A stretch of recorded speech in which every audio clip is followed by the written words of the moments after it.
Hello Internet, I'm the Disney Brain, and we're back once again to talk Power Rangers. Last time, we discussed the best Yellow Rangers, and this time around, we're combining black and green, mainly because there isn't enough of either to make a full list, and usually, those colors play more or less the same role on any given team. And, as always, let me know who you think are the best Rangers to ever don the green and black. So, with all that said, let's jump right into the power with number 10.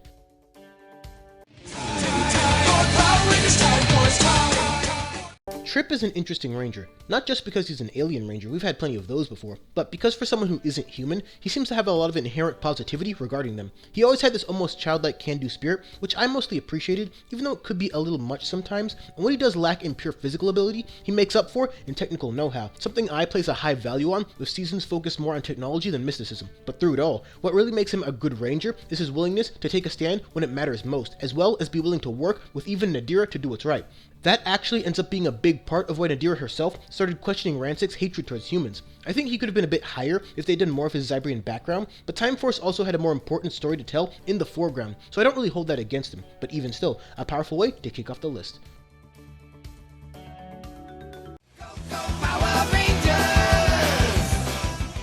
The original Black Ranger really did set the tone for a lot of what the more fun-loving, heavily confident, and enthusiastic Rangers that succeeded him would look like. I don't think he necessarily is one of the best in terms of specifically being a Ranger, but as a character, there's a lot to like. His character comes with a lot of reasonable interests, fears, and traits, especially given the times, and for some, that might make him a bit of a stereotype, and even I used to kind of think that at a point, but over the years, I've seen Zack more and more as the unique individual that Walter Jones helps bring to life, especially compared to the other lesser Black Rangers. As a character, he goes through a lot, but I think one of his most underappreciated aspects is how his friendship with Jason, and later with Tommy, comes across, and I thought it was great to give him that ability to relate to his team in a variety of ways, something that more recent iterations can't seem to get right. An all-around fun and likable Ranger.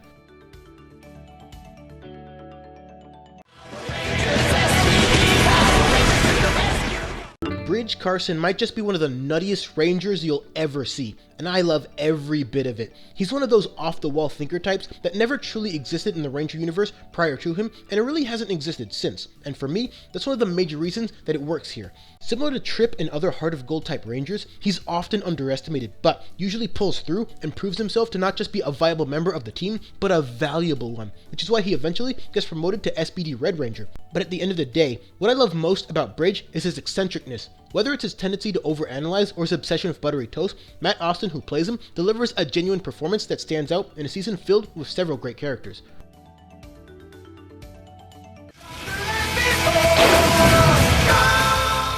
Other than being one of only a handful of Rangers that has sported both the green and the black, Adam Park is simply a great character for representing and then overcoming a simple yet powerful hurdle: confidence. In one way or another, it defined him throughout his entire life, and it eventually led him to actively pursue the martial arts as a means to escape the bullied childhood he endured.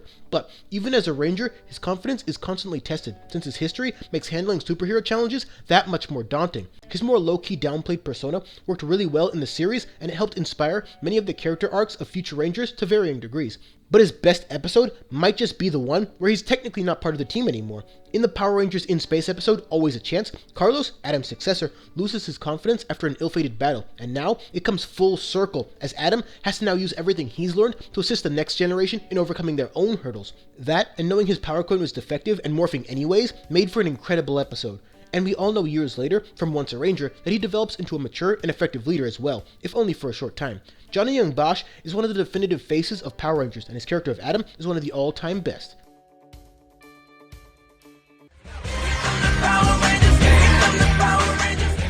Mystic Force as a series boasts some pretty great characters. Well, for the most part. And of them, Xander is arguably the best of the bunch. They don't just allow him to keep his accent, which is a rarity in the Ranger world, but they actually use his background as a means to explain why he acts the way he does, as well as advance his character.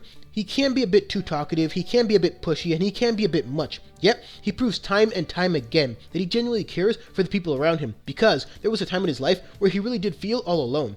All of that is more than I can ever say about this Killjoy over here. As good as Mystic Force was, it could have been even better if they had built the story around Xander eventually leading the team, and here's why. As a character, Xander learns what it means to be on a team and how to lead more effectively during a lot of his focus episodes. He starts off rather brash and bossy, but eventually grows more respectful of his team as his team gains respect for him. He always wanted to be a leader, and he even ends up as the record store manager in the end, but it would have made for an even more incredible arc for him to develop into the kind of ranger he always saw himself as being. And on top of that, he's one of the best examples of a character that didn't need an overly dramatic change to become the best version of himself.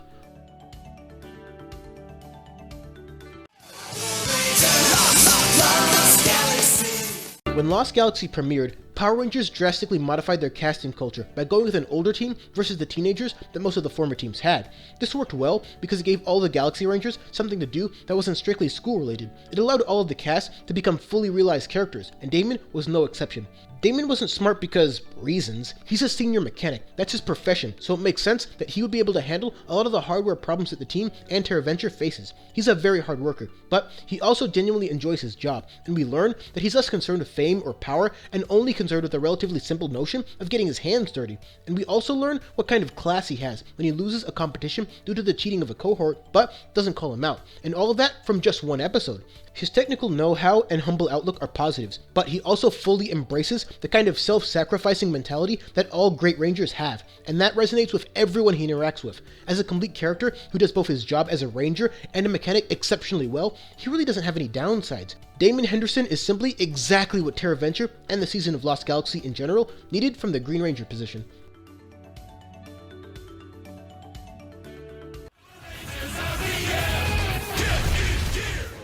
One of the most unique Rangers of all time has to be Ziggy Grover. Where do I even begin with him? He's one of the funniest, liveliest, most entertaining Rangers ever, and he does it all while being an intentional representation of an atypical superhero. He starts off working for the Ranger World's version of the mob, he talks his way into and sometimes out of trouble, his physical attributes are almost non-existent, and his motivations seem scattershot. That is, until the truth about him is slowly realized. When he does become the Green Ranger, nobody was especially thrilled, least of all Dr. K. But, like Ziggy himself says, what he lacks in physical and mental capabilities relative to his peers, he makes up for in heart.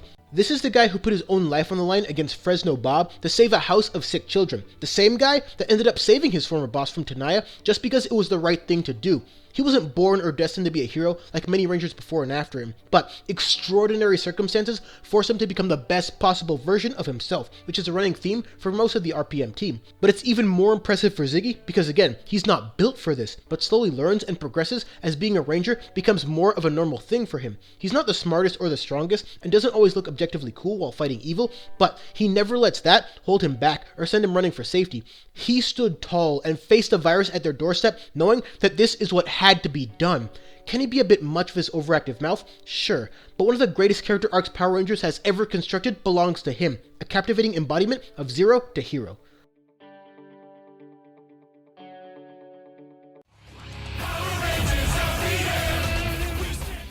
In a season filled with nothing but great decisions, one of the best was the early focus R.P.M. placed on their Black Ranger. Scott gets plenty of the spotlight too, being the leader and all, but Dillon really does carry a lot of the major story threads. His past and how it affects his present is a constant point of focus as the R.P.M. lore continues to unravel, and even though most of the major reveals on that end aren't all that shocking when you really think about it, it's less about the reveals themselves and more about how they all end up playing out during the course of the series. But what really makes him a great character is how he balances being emotionally closed off with being connected to his team. He doesn't just blow everyone off, there's nuance there. He challenges Scott and Dr. K early on because he realizes the absurdity of the Red Ranger and a computer screen bossing him around.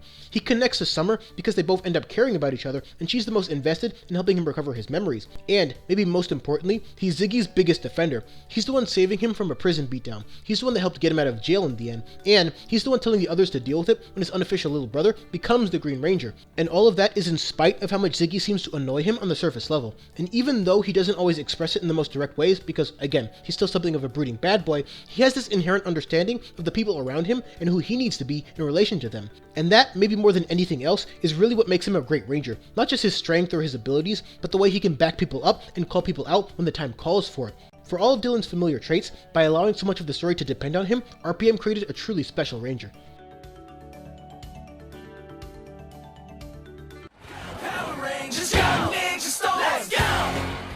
Many Ranger seasons have a genius-type character on standby, especially when you're dealing with the more militarized, technology-dependent seasons. But few of those characters were ever Rangers, and fewer still were ever given the kind of depth that Cam gets. Cam Watanabe is without a doubt the smartest Ranger of all time, a trait that inherently makes him more valuable than most. He didn't just build the Zords, he found a way to fuse all the Zords in the show together, even the ones he didn't personally build. But what makes him both a great ranger and a great character, in addition to that intelligence, is his constant desire to do more. That's not hyperbole, you heard right. The guy that the Rangers literally could not survive without wants to keep doing that, in addition to risking life and limb out there in the battlefield.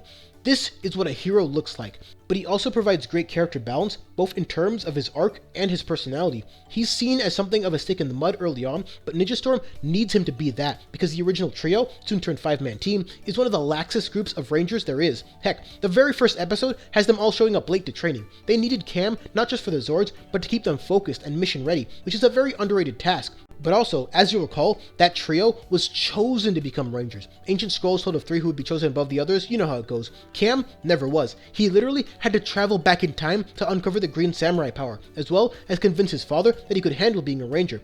And when he finally becomes a Ranger, he does not disappoint. He proves to be just as capable, just as heroic, and just as strong as any of his peers, if not more so. He had to work at least twice as hard and take on several more responsibilities than any Ranger past or present, and always came through anyways. But who beat him out for the top spot? We'll get there. But first, a few honorable mentions.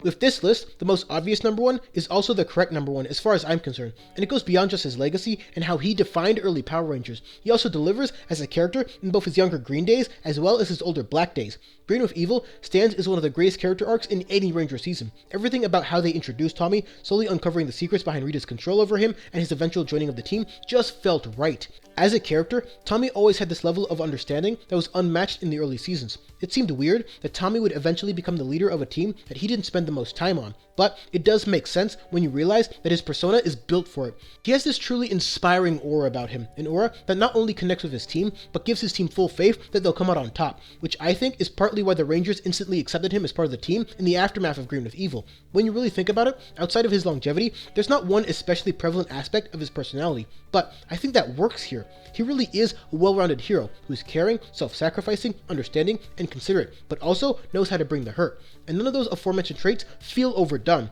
But what really makes him the best of the Green and Black Rangers is how his character evolves from high school leader into Ranger mentor. His character in that season is sensibly progressed into an intelligent and composed doctor whose experience is apparent in every scene he's in.